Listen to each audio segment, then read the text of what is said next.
Shit. Taigi ne tą praleidau. Ai, sigi, lipam. Lipam.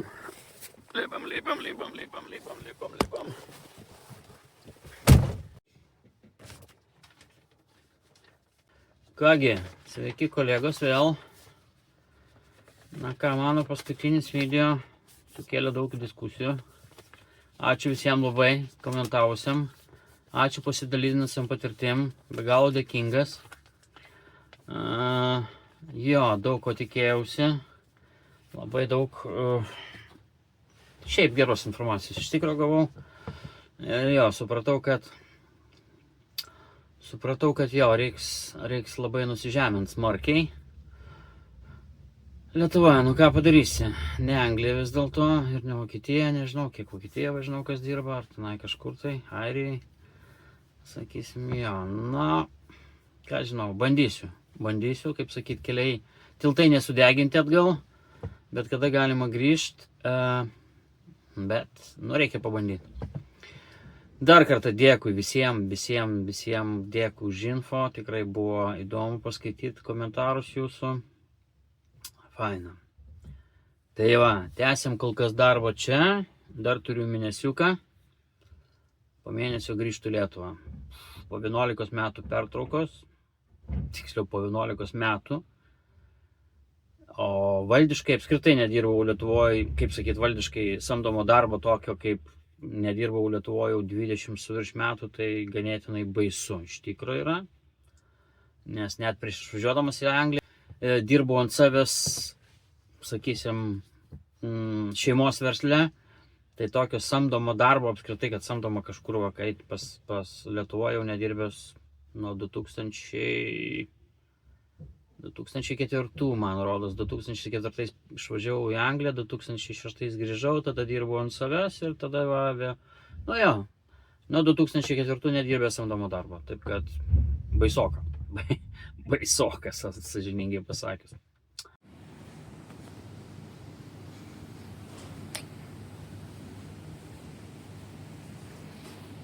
Amazonės valgomasis kantynas.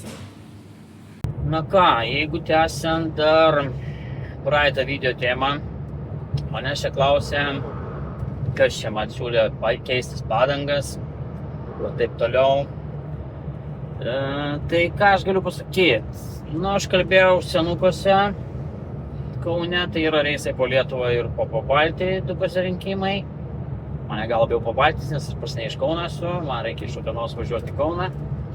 Aš Utenoje gyvenu Lietuvoje. Skambino Utenos Bleiras, jie autovežiai pagrindė, bet man rodos turi fūrą. Čia vienas toks vietinis variantas. Šiaip, iš tikro grįžtu už poros savaičių, apsisprendžiau, pagaliau, galutinai, bijau kaip velnias, nežinau kas laukia, nežinau kaip reiks dirbti ir ką dirbti iš tikro, nors šiaip iš tikro skambinau daug, bet tų mano minėtų senukų ir Bleiro, kurie man skambino, kas pas mūsų Utenoje daugiau yra, tai su C kategorija yra pagrindė 3 firmos, kurios pastoviai ieško vairuotojų, tai BLC, Vinipakas ir DPT rečiau, Vinipakas ir PLC pastoviai ieško. Ten matyti žmonės nepadirba, spėjau, daugiau 2-3 mėnesių. Tai jeigu C kategorija įmat, jeigu E kategorija, tai praktiškai Agrenta labai retai skelbiasi, važinėja po Europą, turi ir kadencijas ir ratus, ir Bleiras, kuris ieško pastoviai žmonių, vairuotojų, autovežiai, bet liktai turi ir fūrą. Tai va. Facebook'e daug skelbimų mačiau visokiausių kadencijom, Olandija, Vokietija, Švedija, Norvegija. Skambinausi su Olandija agentūra čia praktiškai, skambinausi su Švedija, kaip ir beveik. Dar vienas čia yra variantas Anglija, Lietuva, bet dar čia vasaros vidury gal tik tai. Tai man gal būtų priimtiniausias toks. Nežinau. Kol kas neapsisprendžiau, ką daryti, kažkaip labiau vilioja Švedija, dėl ramumos gal, nežinau. Nes visai žalių supratimo neturiu apie tarptautinius reisus. Būtų įdomu išgirsti iš jūsų vėlgi nuomonės. Taip, kad grįžtu, darausi 95 kodą, nes užsiknisau aiškintis, vieni nuo kitų stumdo, transporto inspekcija, nu dabar kitai vadinasi, stumia nuo vienų. Mokyklos skambino, kuri daro 95 kodą, mes nežinom, ar mano angliška galioja ar negalioja, ar man reikia daryti prasitęsimą, ar man reikia kaip naujokui daryti. Regitrą, visi stumia nuo regitros. Regitras sako, mes tik išduodam. Nu, bet regitrai nors normali moteris atsiliepė, draugiška, labai maloniai pakalbėjom, tikrai pamėgino, kiek galima padėti.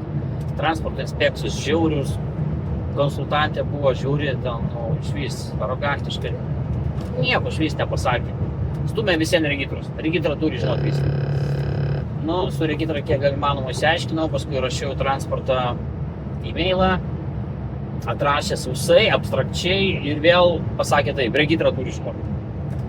Žinai, čia panašiai kaip statybose. Dažytojas viską ištaisys, jeigu visi statybininkai padarė kreivai. Nu žodžiu, nežinau. Taip, bet nieko, važiuoju, išsilaikysiu 95 kodą lietuviškai, nors pas mane čia viskas naujai galioja. Ir tada dėsiu, nors kiti senukai tik tai dėl 95 kodo sobėjo, dėl su angliškom teisėm priema. Buleiras irgi priema tenais visais ir netgi padeda pasidaryti, matyti tuos dokumentus lietuviškus, jeigu reikia. Švedijoj irgi tenai liktai kaip ir tinka mano tas angliški dokumentai, kol aš pasikeisiu tas teisės per pusmetį. Taip, kad žiūrėsim.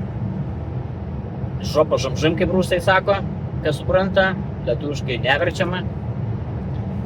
Tai, jo, nežinau, darau gyvenimo aferą. Kas bus, nežinau. Tai va, dabar dirbu paskutinės kelias savaitės, šią savaitę patys prašiausias šiftai, nuo 9 vakaro iki 9 ryto. Nekenčiu, aš dieną miegoti negaliu, per 2 paras miegojau 4-5 valandas, nu tai va dabar va šiandien jau pramiegojau vakar reisę, turėjau keletą laukimų, tai tokį angliškai nepavadinimas pasnuduriavimo kiškio miegą, biškį pasnaudžiau, tai šiandien jau biškį gyvesnis vakar, tai nors ir vakar buvau toks zombinis, tai va šiandien važiuoju, va biškį atšauktas pirmas paėmimas, tai važiuoju Barkingas, važiuoju Milton Kinsas šiaurė, grįžtu į rytus, Bazilton ir vėl Tilburis. Taip, kad žiūrim, ką dar mes galim čia parodyti iš Anglijos ir jeigu pradėsiu dirbti, jeigu neišsigandęs nepabėgsiu atgal, dar net nepradėjęs, nes tikrai baisu, tuo labiau, kai tarptautinėse neturiu visiškai jokios patirties ir plius ant fūros apskritai esu dar naujokas. Tai žiūrėsim, kur sustiksim. Gal dar Anglijai, o gal ką nors parodysiu, kai pradedu Lietuvoje, iš Lietuvos, o gal ir pačioj Lietuvoje, nes jie žino. Bet Lietuvoje kažkaip nesinori, nes atlyginimai pažiūrėjau pagal skelbimus, ten svyruoja nuo 1000 iki 1500, nelabai įsivaizduoju, kaip čia reiktų išsisukti. Ir 1500 Utenoje netgi nerealu gauti iš tikrųjų, gal Vilniuj Kaune, bet Utenoje net nelabai realu. Nebent ant miškovežių, bet nenoriu ant miškovežių. Dabar va, kai žiūrėjau vieną youtuberio lietuvių ant miškovežio, ne. See you later, alligator, kaip sakoma, pasimatysim vėliau. Važiuoju pasimti pirmo krovinio, dar pasikrauti. Iki.